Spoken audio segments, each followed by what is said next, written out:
और आइए शुरुआत करते हैं। बांग्लादेश की सियासत में उठापटक लगातार जारी है। देश में चुनाव को लेकर अलग अलग मत नजर आए हैं। ऐसे में जापान के टोक्यो में पहुंचे मोहम्मद यूनुस ने चुनावों को लेकर बड़ी घोषणा की है। यूनुस ने घोषणा की है कि चुनाव इस साल दिसंबर से लेकर जून 2026 तक के बीच हो सकते हैं। क्या है इस चुनाव के पीछे की असल वजह और कैसे आवाम बदलेगी तमाम राजनीतिक समीकरण, देखिए इस रिपोर्ट में।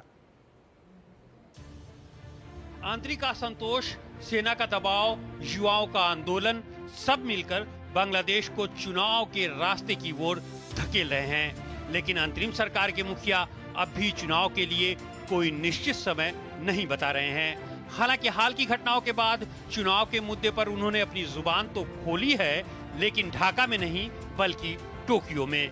उन्होंने घोषणा की कि देश में इस साल दिसंबर से लेकर जून 2026 के बीच कभी भी चुनाव हो सकते हैं। उन्होंने बताया कि चुनाव की तारीख सुधारों पर निर्भर करेगी। अगर सुधार जल्दी हो जाते हैं तो चुनाव दिसंबर 2025 में हो सकते हैं, नहीं तो ज्यादा से ज्यादा जून 2026 तक। यूनुस ने जोर देकर कहा कि चुनाव हर हाल में जून 26 तक कराने ही होंगे। हालांकि ये समय सीमा वो पहले से भी देते आ रहे हैं, लेकिन इस बार फर्क इतना है कि जून 2026 से आगे नहीं बढ़ने का आश्वासन दिया है। यही वजह है कि मुख्य विपक्षी दल बीएनपी को इसमें कुछ नया नहीं लग रहा है।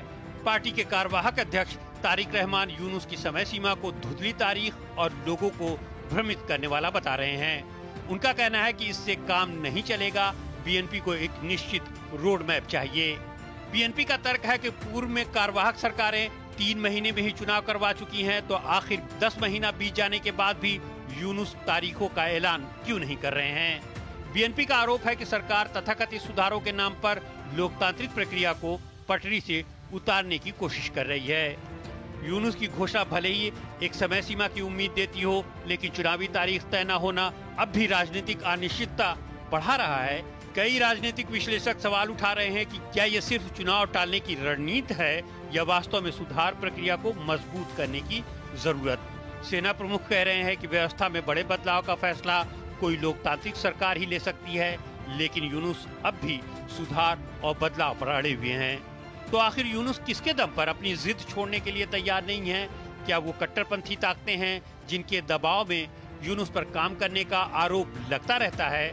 पिछले साल अगस्त में यूनुस ने सत्ता संभाली थी। उनका काम देश में स्थिरता लाना था, लेकिन इसके आसार अब तक दिखाई नहीं दे रहे हैं। अल्पसंख्यकों पर अत्याचार, बांग्लादेशी अस्मिता से खिलवाड़ और विरोध प्रदर्शनों का ऐसा दौर चला कि यूनुस को खुद स्वीकार करने पर मजबूर होना पड़ा कि देश युद्ध जैसी स्थिति से गुजर रहा है।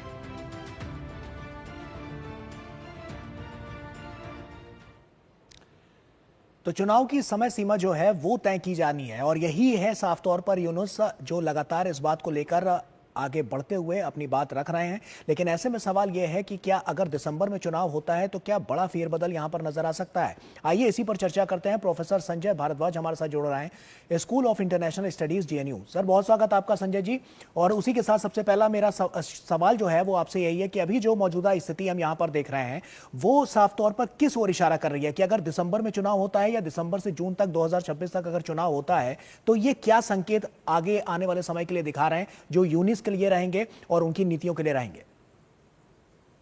देखिए, इससे 2-3 बात साफ होती है कि पिछले अगस्त से लेके अभी आप मई तक देखिए लगभग 10 महीने हो चुके हैं और किसी तरीके से कोई चुनाव की तैयारी वहां पर नहीं हो रही है। बजाय कि जो एक यूनुस समर्थित जो राजनीतिक दल है, एक नया राजनीतिक दल है जो नेशनल सिटीजन्स पार्टी जो बनी है, तो नेशनल सिटीजन्स पार्टी को एक तरीके से मोहम्मद यूनुस टाइम बाइंग एक स्पेस दे रहे हैं कि वो अपने आप को आइडियोलॉजिकली और स्ट्रक्चरली मजबूत कर पाए ताकि वो चुनाव में मजबूती के साथ उतर पाए।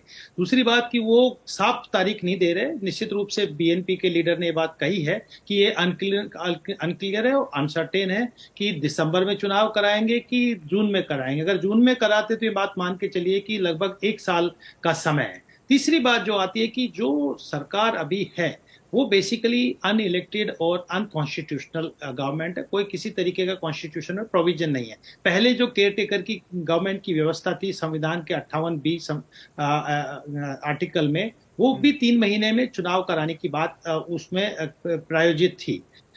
लेकिन ये बात मान के चलिए कि ये 1 साल 8 महीने के बाद चुनाव कराएंगे, तो जितनी भी नीतियां पॉलिसीज बनाई हैं वो उनको बिना मैंडेट के ये पॉलिसीज को आगे बढ़ा रहे हैं। दरअसल बात ये है कि बांग्लादेश में अब सिविल वॉर की तरफ बांग्लादेश जा रहा है, अनरेस्ट बढ़ रहा है। आप देखिए कि वहां पे जो एडमिनिस्ट्रेटिव स्टाफ है, एडमिनिस्ट्रेशन के लोग हैं, वो वहां पे प्रोटेस्ट कर रहे हैं, धरना दे रहे हैं, इसलिए उन्होंने बीजीबी, स्वात और जो रैब है उनको डिप्लॉय कर दिया गया है सेक्रेटरीट और आसपास। इसी के साथ साथ आप ये देखिए कि बीएनपी का एक बहुत बड़ी रैली कल हुई और उसमें भी डेमोन्स्ट्रेट हुआ कि भाई चुनाव तुरंत कराए जाने चाहिए। बाकी स्टूडेंट्स हैं या रिक्शा यूनियंस हैं या आप ये कहिए कि जो रेडीमेड गारमेंट सेक्टर्स के लोग हैं वो भी धरना प्रदर्शन कर रहे हैं, क्योंकि किसी भी तरीके का कोई इन्वेस्टमेंट नहीं आ रहा। बांग्लादेश की इकोनॉमी क्राइसिस की तरफ बढ़ रही है, इन्फ्लेशन बढ़ रहा है। तो ये जो सारी स्थिति को डाइल्यूट करने के लिए एक तरीके से वो कभी दूसरे देश पर टोपी रखने का कोशिश कर रहे हैं, कभी दूसरे देश में ये बात अनाउंस कर रहे हैं कि हम दिसंबर से जून के बीच में कभी चुनाव कराएंगे। दरअसल कुछ ये जो अपनी नीतियां हैं, ये इनकी अपनी नीतियां नहीं है, इनके पीछे से जो वहां पे जमात के लोग हैं, जो बांग्लादेश की बेसिक स्पिरिट्स है उसके खिलाफ काम करने वाले लोग हैं, उनको उनके इशारों पे काम कर रहे हैं। और बड़ी बात ये है ये जो कि सपोर्ट शेख सिस्टम है हसीना उसके पीछे संजय जी, तो ये जो सपोर्ट सिस्टम है, क्या इससे ये चुनाव जीतने में और वहां की आवाम का दिल जीतने में कामयाब होंगे? लेकिन क्योंकि जब हमने स्थिति देखी है कि जब से इन्होंने ये जिम्मेदारी संभाली है उसके बाद से आवाम लगातार नाखुश नजर आ रही है और इसीलिए जो प्रदर्शनों की तस्वीर है वो देश के अलग अलग कोनों में देखी जा रही है। देखिए, बात मान के चलिए कि जो के पीछे जमात खड़ी है, जमात को कभी 8% मिले नहीं, उनका सपोर्ट बेस है नहीं। अब वो नेशनल सिटीजन्स पार्टी के माध्यम से एक अलायंस क्रिएट करके एक एंटी जो हसीना फोर्सेज है उनको कंसोलिडेट करने का प्रयास कर रहे हैं। लेकिन सबसे बड़ी बात है कि डेमोक्रेसी की बात कर रहे हैं, रिफॉर्म्स की बात कर रहे हैं, लेकिन जो देश की सबसे बड़ी राजनीतिक दल है, सबसे पुराना राजनीतिक दल है, जो 1971 की लड़ाई में, बांग्लादेश की लड़ाई में जो शामिल था, उस पार्टी को आपने बैन कर दिया और उन पार्टीज को जो एंटी हसीना जो फोर्सेज जो एक आंदोलन के माध्यम से आए उनको आप स्पेस दे रहे हैं। तो आप डेमोक्रेसी की बात को, तो यानी डेमोक्रेटिक जो बेसिक इथोज है, वैल्यूज है, उनके साथ तो आप खिलवाड़ करने का प्रयास कर रहे हैं। तो ये बात मान के चलिए कि ये एक तरीके से अपनी मशीनरी को इस्तेमाल करके जो राजनीतिक दल एक खड़ा किया है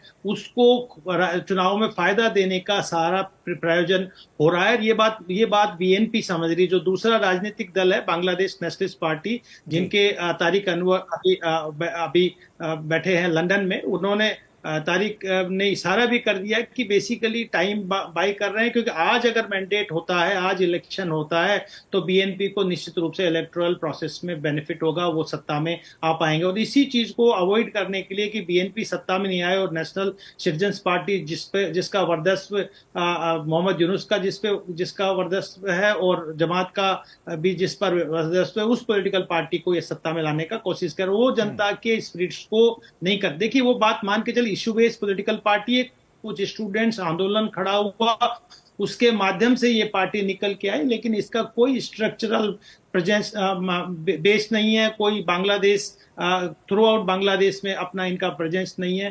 तो इनके पास लेजिटिमेसी क्राइसिस बनी हुई है और आगे भी इनको खतरा है कि अगर चुनाव आज हो जाते हैं तो बीएनपी सत्ता में आ जाएगी और इनके जो सारे मंसूबे थे वो धरे के धरे रह जाएंगे। पाकिस्तान के इशारों पे काम देखें तो क्या अहम चुनौतियां जो है वो मोहम्मद यूनुस के सामने नजर आती हैं, और इसके अलावा बीएनपी की अगर हम बात करें तो उसके सामने कौन कौन सी चुनौतियां हैं, क्योंकि दोनों अपने अपने खेमे को लेकर आगे बढ़ने की जो कवायद है वो लगातार तेज करती हुई नजर आ रही है, क्योंकि यही उनको एक सुनहरा मौका लग रहा है। देखिए, पहली बात बीएनपी की बात करें तो बीएनपी निश्चित रूप से एक बड़ा राजनीतिक दल है जो जियाउर रहमान के माध्यम से बनाया गया था, एक मिलिट्री रिजीम थे, लेकिन बीएनपी का भी ट्रैक रिकॉर्ड बहुत अच्छा नहीं रहा। 2001 से 2006 में वो भी जमात के साथ अलायंस करके कट्टरवाद के रास्ते पे बांग्लादेश को धकेलने का प्रयास किया था और इसी आधार पे वहां जनता ने उनको नकार दिया गया था। बात आती है कि मोहम्मद यूनुस ने जिस तरीके से बांग्लादेश में अनरेस्ट क्रिएट किया हुआ है, केओस किया हुआ है, और जो मीडिया पे सेंसरशिप लगाया हुआ है, एकेडमिक इंस्टीट्यूशंस पे सेंसरशिप है, बोलने की आज़ादी नहीं है, एक तरीके से लॉ एंड ऑर्डर नहीं है। और अब जो इंस्टीट्यूशंस हैं, आर्मी है या पुलिस है या जुडिशरी है, वो भी इनको बहुत कुछ हद तक लेजिटिमेसी नहीं दे पा रही है और कॉन्फ्लिक्ट चल रहा है, आर्मी के साथ कॉन्फ्लिक्ट चल रहा है। पुलिस तो एक तरीके से सहयोग कर ही नहीं रही थी। तो इस स्थिति में मोहम्मद यूनुस को भी ये बात मान के चली कि किसी भी तरीके से एक लेजिटिमेट गवर्नमेंट नहीं है और कोई मैंडेट जनता का नहीं है। ये तो परिस्थितियों ने मोहम्मद यूनुस को बिठा दिया, जिसमें एक बाहरी जो ताकत थी, अमेरिका बेसिकली उनका इनके सिर पे हाथ था, और साथ ही साथ आइडियोलॉजिकली पाकिस्तान और पाकिस्तान समर्थित जो माइंडसेट के लोग हैं बांग्लादेश में, इनको समर्थन मिल गया तो ये बैठे हुए हैं। लेकिन बांग्लादेश में आज भी अगर न्यूट्रल, फ्री, इंक्लूसिव चुनाव होते हैं तो मोहम्मद यूनुस तो दूर दूर तक नजर नहीं आएंगे, उनके जो समर्थक निश्चित दल है तौर वो पर भी ये नहीं तमाम आएंगे। ऐसी बातें हैं जो बहुत अहम अपना योगदान देती हुई नजर आ रही हैं, क्योंकि अगर साफ तौर पर हमने होगा देखा था कि ये जब से उनको जिम्मेदारी और मिली आवामी उसके लीग बाद के किस तरह से वो चीजों को व्यवस्थित करने के लिए वो आए थे सत्ता में, लेकिन उसके बाद से लगातार जो हम देख रहे हैं कि स्थिति की ओर जाती हुई नजर आ रही है और वहां की आवाम इसीलिए लगातार प्रदर्शन करती हुई नजर आ रही है। संजय जी, आप बने रहिए हमारे साथ, क्योंकि वक्त यहां पर एक